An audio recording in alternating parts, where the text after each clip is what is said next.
So let's start na. Good morning, everyone. We are now in our quarter to week 5 of our lesson. So our topic is about making a stand. So paano po ba yung making a stand? Tatayo po ba kami, teacher? Okay, let's find out. Okay, our objective for today is to make a stand on a given problems, issues, or opinions.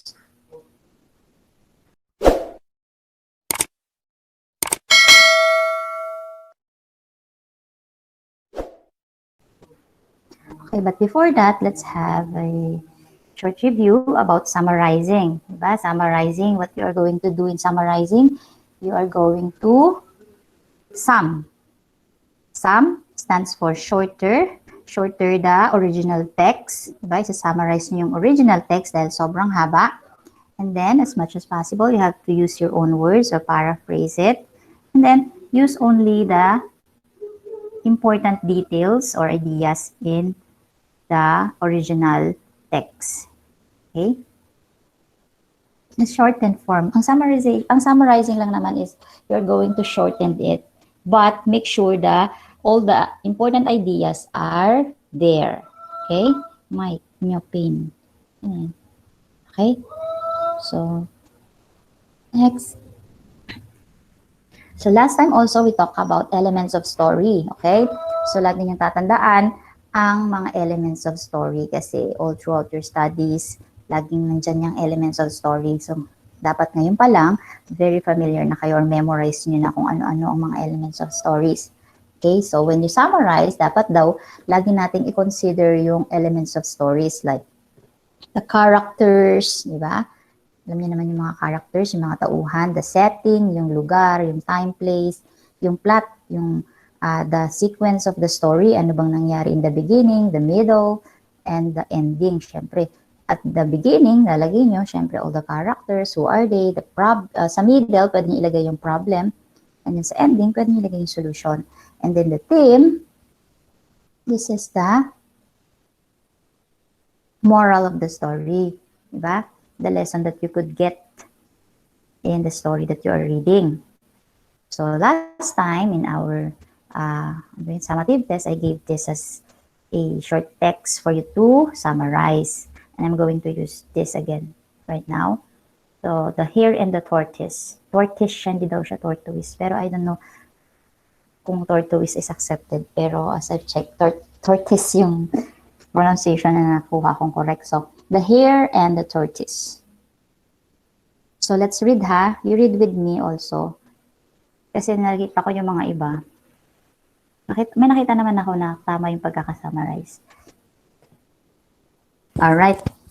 So, who wants to read? Si Thompson? Sino ba yun? Si Malinaw? Gusto mo bang basahin tong selection? Kasi you're raising your hand. Malinaw? On mo na yung mic mo, Malinaw. Kung... Alright. The Hare and the Tortoise. Once upon a time, there was a hare and a tortoise. They were good friends. One day, they challenged to run a race. The race started. The hare ran very fast. On the way, the hare decides to take rest. He stopped and slept, but the tortoise moved steady and reached the winning post. When the hare woke up, he ran very fast, but he was ashamed to see the tortoise there. Okay. So, thank you, Payne. So, I hope and I believe ha, na binasa nyo naman tong selection na to, di ba? Binasa nyo na to. Kaya ako ginamit kasi nga, familiar kayo para hindi na tayo mahirapan. So, syempre, let's going to answer the elements. Who are the characters? Anyone? Just on your mic. Turn it on.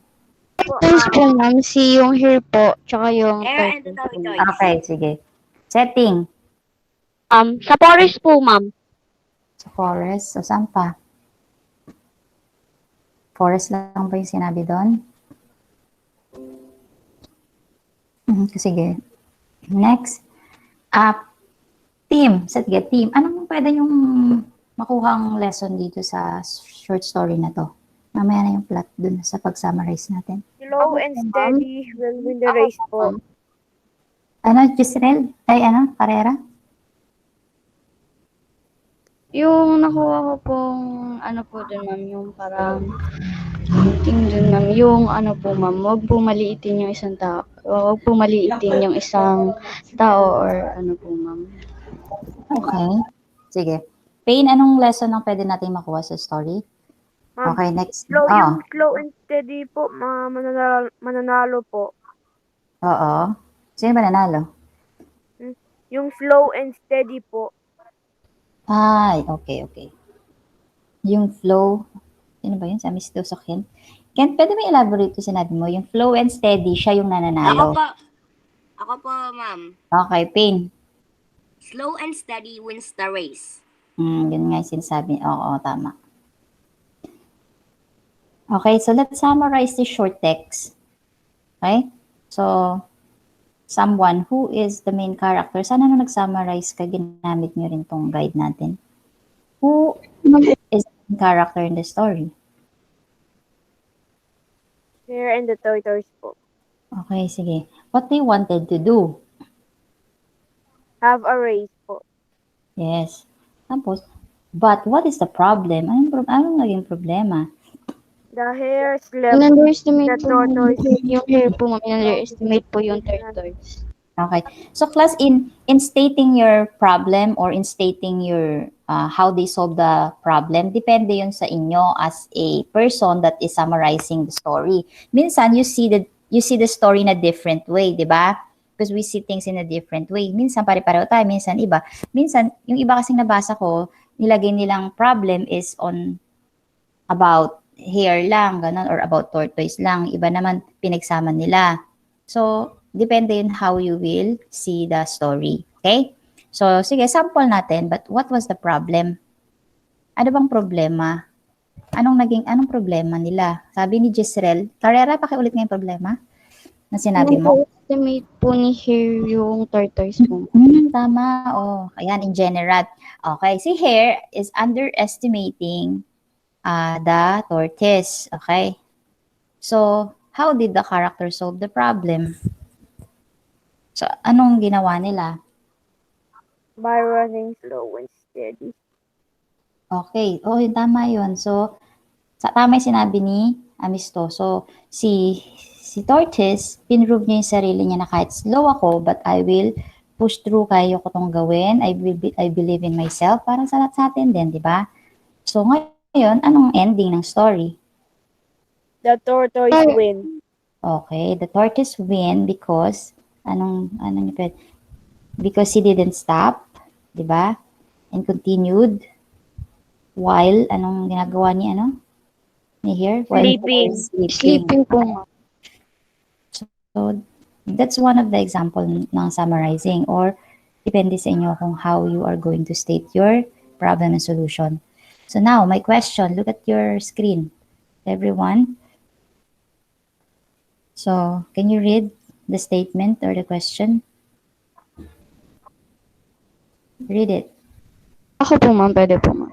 Okay, go. Amistoso po, ma'am. Ito kasi nakikita yun.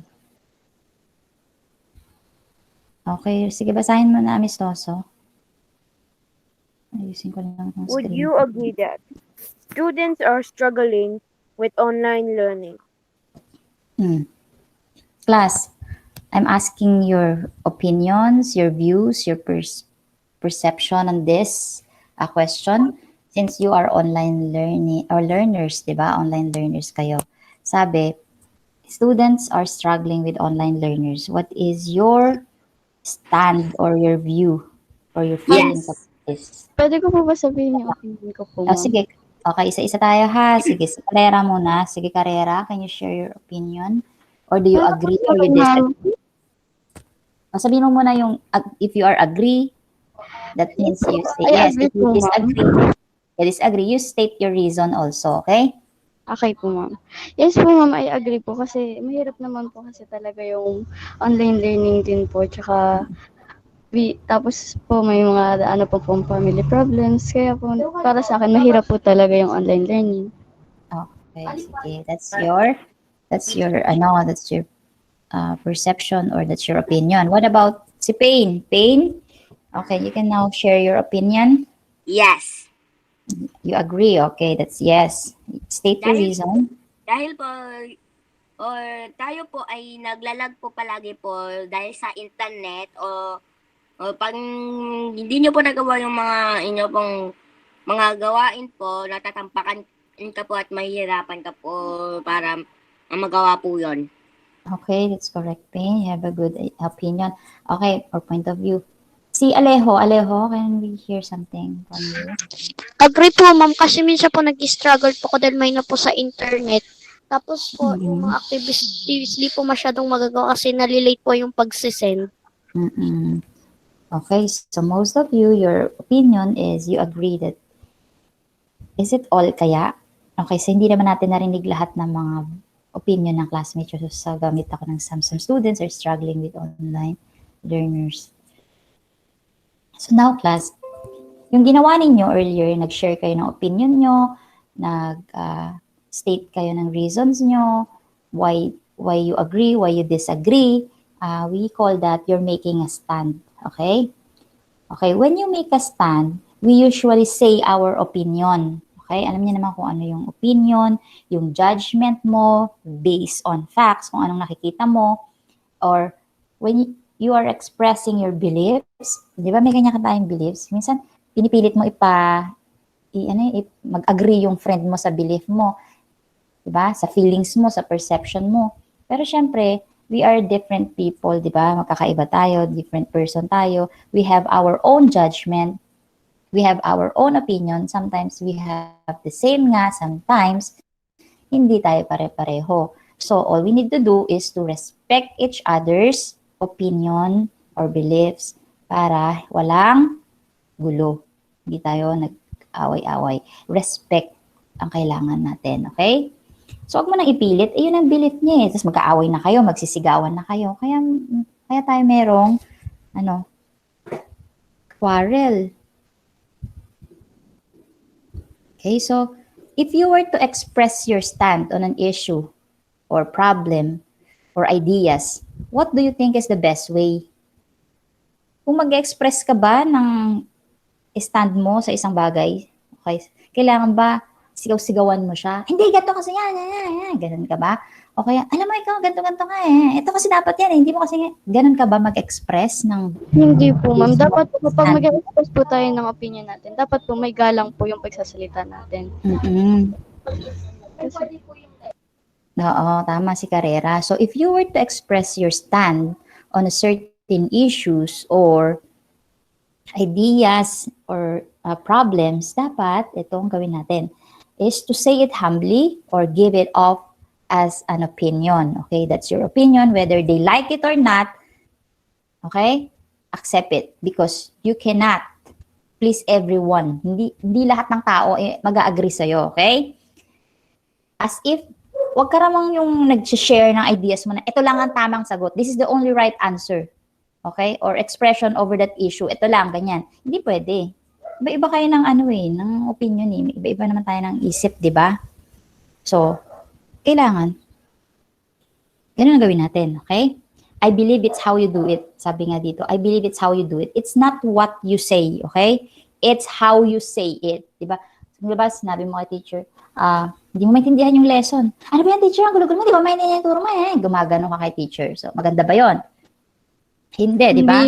So, sabi, it's how you do it. Paano mo gagawin? Excuse me, teacher, I really don't understand the lesson. Can you please explain it again or elaborate it? Can you give me examples?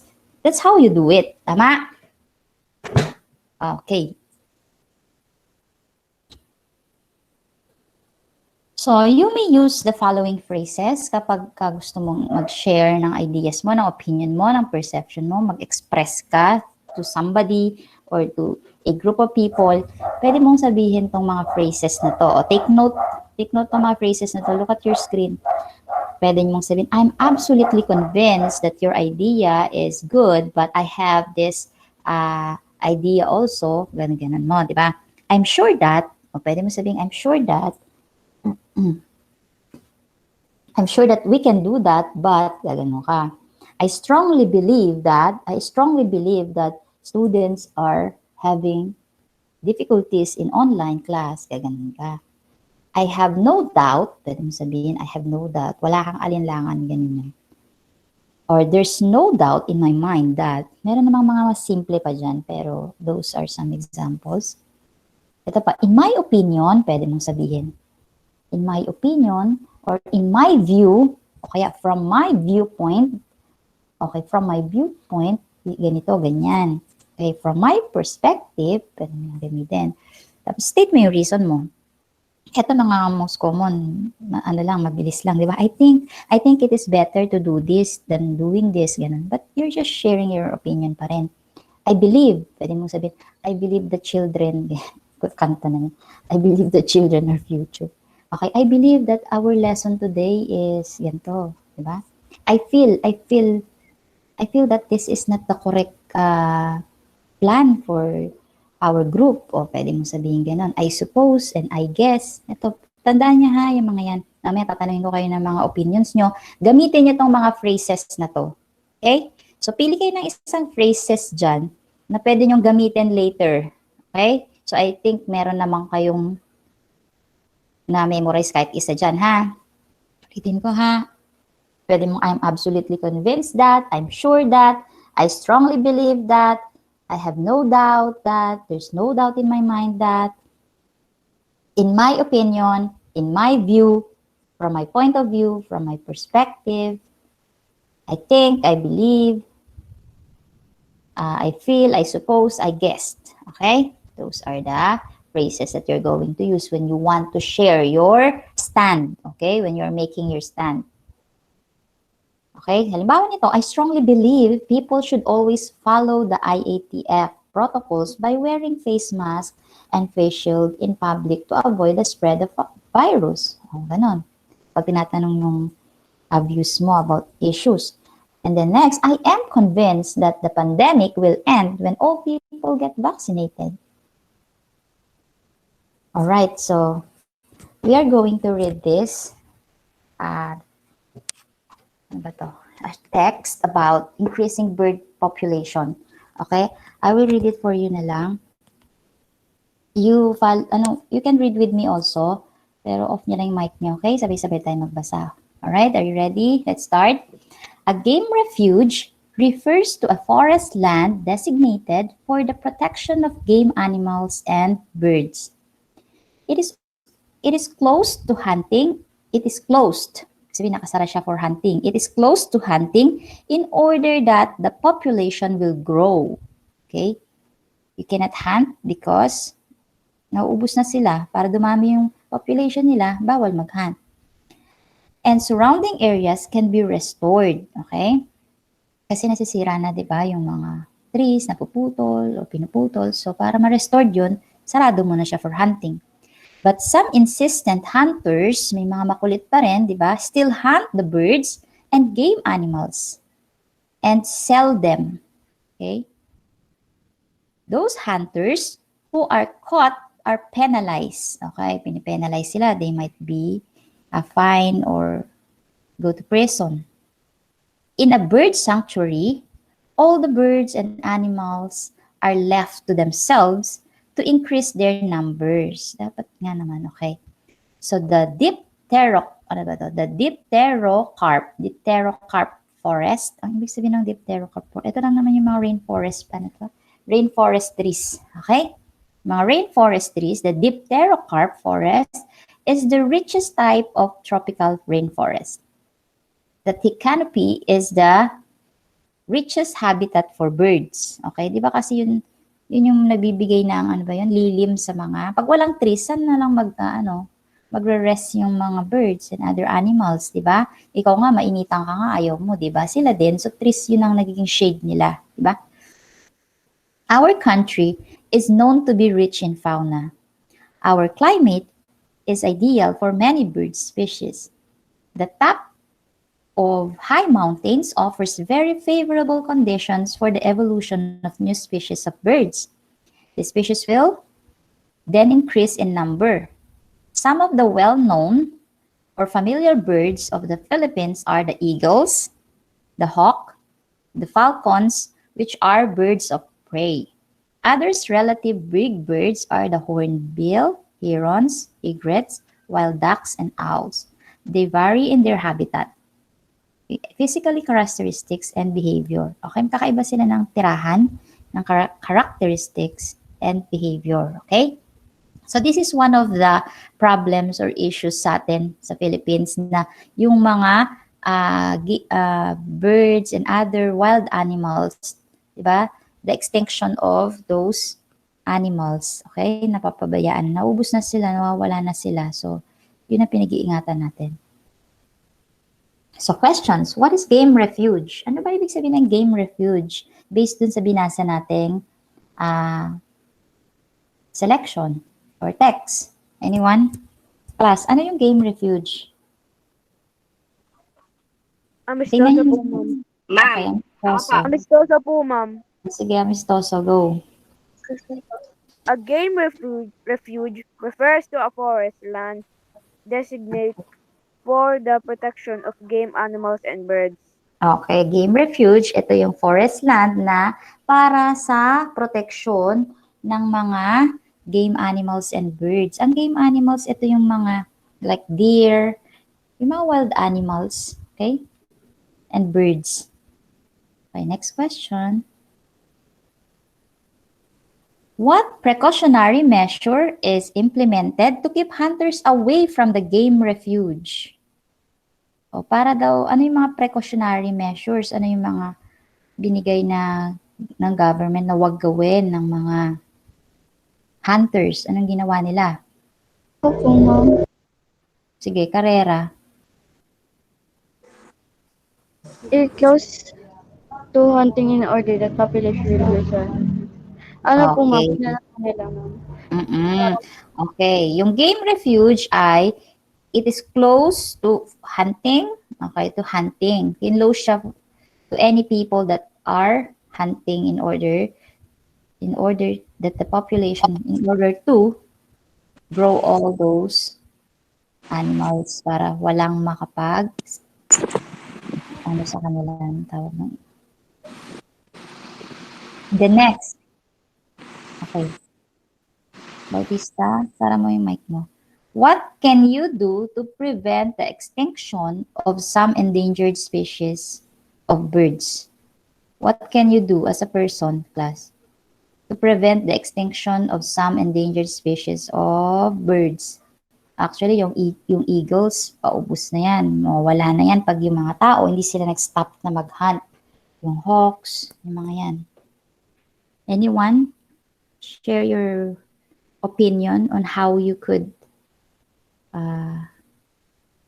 help Ako po, or ma'am. prevent. Kung Sige. ano po, ma'am, ipatigil po yung paghahunt ng mga endangered na mga animals po, ma'am, mga species po, ma'am. Tapos po, ma'am, ano po, yung pagsira po ng mga bahay po nila, dapat na rin po yung matigil para mas dumami po yung population ng endangered na species or animals. Oo. Okay, that's correct. Pero as a person, as you, as a student, how can you help in preventing the extinction of some endangered species? Si Cruz Shine, Cassandra. I will help the attendees gagawin ko sa kanina Shine, sorry. Shine, hindi ko maintindihan. Maingay kasi yung background ni Shine, hindi ko lang maintindihan. Naintindihan niyo ba yung sagot ni Shine? Hindi po, ma'am. Hindi po, ma'am. Hindi po, ma'am. Okay, Hindi sino po. pa ang mag-share? Okay, class. So, syempre, you have to, as a fellow citizen, di ba, of this country, kapag mayroong pinapatupad na you cannot go in there, you cannot hunt in there, okay, you have to follow those policy, di ba? Mamaya, sikreto ka namang nag-hunt, ba? Alam mo nang bawal, sikreto ka naman nag-hunt. O kaya nag-hiking kayo ng friends mo, sinabing bawal yan, kuhanin, dalahin, tinago mo pa rin sa bag mo, di ba? So, dun pa lang sa mga simple things na yun, you can help na in preventing the extinction. You have to follow the policies, the rules. Okay? So now, let us make a stand on the following statements, okay? Okay, you can just say agree or disagree for each statement and provide your reason, okay? So, mag-recitation tayo ha. If you know the answer, just raise your hand. Okay, okay lang. Cruz. De la Cruz ba yun? Okay. Number 1, birds and other animals maintain the health of an ecosystem. Do you agree or disagree? Yung mga agree. birds, ha? Agree po. Agree po. Agree. O sige. Spain, why do you agree na yung birds and other animals, state your reason, maintain the health of an ecosystem? Kasi po, pag nag-extinct po sila, di po wala pong mga pwede pong mga baging plants po. Kasi po, sila po ay nagbibigay po ng fertilization po sa kanila po pag atay po sila at na-decompose. Okay, sige. Sino pa? Sino nga nagsalita? Si Carrera. Carrera, what's your views? What's your stand? Na yung birds daw and other animals maintain the health of ecosystem. Meron pa po ba? I strongly believe that, ma'am. Na? I strongly believe that, ma'am, nakakatulong po yung mga animals para ma-maintain po yung malusog na ecosystem, para maging maganda pa yung ecosystem natin. Tsaka, Oo, kasi kung wala kasi- po yung mga animals, hindi, minsan, okay, they balance kasi the ecosystem. Lahat ng bagay dito ay they give balance to the ecosystem. Pag nawala sila, hindi na balance di ba? Okay, next. At may role naman bawat creatures dito sa atin, sa ecosystem natin. Next, the government alone can protect endangered birds and other animals. Yung mga endangered na, yung malapit na mawala. What do you, class, yung mga hindi pa nakakasagot. Sino pa ang pwede mag-share? Agree ba kayo o disagree? If you agree, sabihin nyo lang naman na kasi ganito, ganyan. Just, give your I opinion. disagree po, ma'am. Oh, you disagree. Okay. I disagree State po your kasi reason. kahit hindi po nila kaya po yung protect lahat ng sila lang po, ma'am. Kasi po, kung pinoprotektahan nga po nila, tapos yung ibang tao naman po, ay patuloy pong sinisira or parang hindi naman ginagawa po yung utos, hindi rin po talaga kakayanin po. Yes, yes. Okay, number 3, as an individual, you can make an impact by learning about and raising awareness of endangered species in your area and across the world. Agree or disagree? What's your point of view? Agree po, ma'am. Agree You po, ma'am. Sige, you agree. Okay, bakit? You can make an impact. Kasi po, ma'am, kahit lang po mag-post ka lang po dyan sa social media na, halimbawa po, ganito yung kailangan po natin tulungan yung mga endangered. Pwede na po yan maging isa rin Okay. po daan para maikalat po yung awareness na yung isang gantong species na to ay endangered at kailangan po, ma'am. Okay, thank you. That's correct. Okay, next, number 4. Hunters must be penalized for killing endangered birds. Agree or disagree? Agree po, ma'am. Okay, Disagree po Alejo. pala po, ma'am. Disagree po, ma'am. You Disagree po. Sige. You disagree.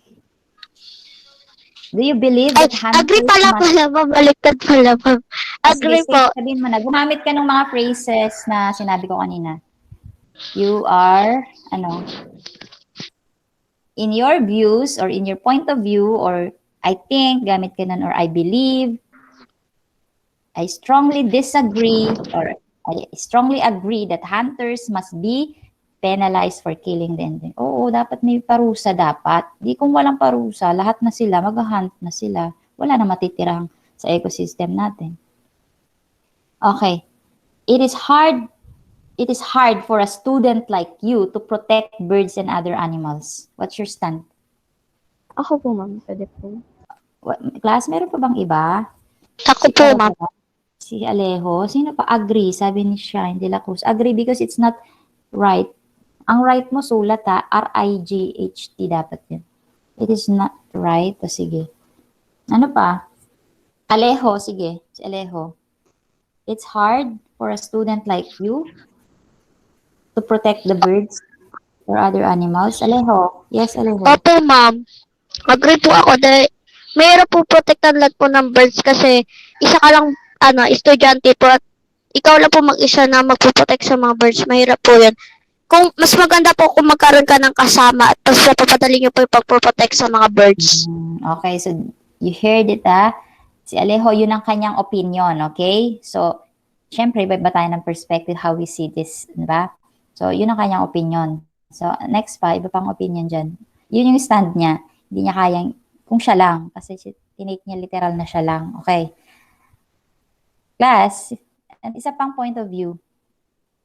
Sino to? John Rich. Class, ang sinasabi niya lang naman dito, it is hard. Mahirap ba for a student like you to help at least protect these birds? Meron ba kayong may tutulong kahit student kayo? In my opinion po, ma'am, hindi po ganun kahirap na mag-protect po ng birds and other animals po, ma'am. Okay, in your simple ways, sabi ni Carrera, you can also help even you're just a student. Pwede nga kayo daw mag-post. Halimbawa, kunyari, animal lover kayo, yung mga sinasaktan yung mga animals nga, pinupost nyo, galit kayo, di ba? So, in your own simple ways, you can. Okay? So, depende sa views nyo, ha? Okay, this is now our, okay, last slide na natin to. Do you believe that poverty is not a hindrance to success? Poverty means being poor, okay? Being poor is not a hindrance to success. Being poor is hindi daw, ano ba yung hindrance? Ang Tagalog ng hindrance? Hindi siya, anong Tagalog ng hindrance? Pain. Help me. Ano Tagalog ng hindrance? Obstacle. Ano ba yun? Hindi ko matagalog. Sabagal po. Hadlang. Okay, hadlang. Being poor is not hadlang para maging successful ka. What is your stand? Pag mahirap ka ba, di ka na magiging successful? Pag mayaman lang ba ang pagiging successful? Disagree po. Bruce Shine. Disagree po, ma'am. Disagree po, ma'am. Gumamit naman tayo ng mga, I strongly disagree to that statement, gano'n. O kaya, I disagree. in my perspective, being poor is not a hindrance because, ganyan, state niyo yung reason nyo. Kapag nag-make a stand kayo, hindi naman, I disagree. O, syempre, gusto nila marinig your opinion. Bakit?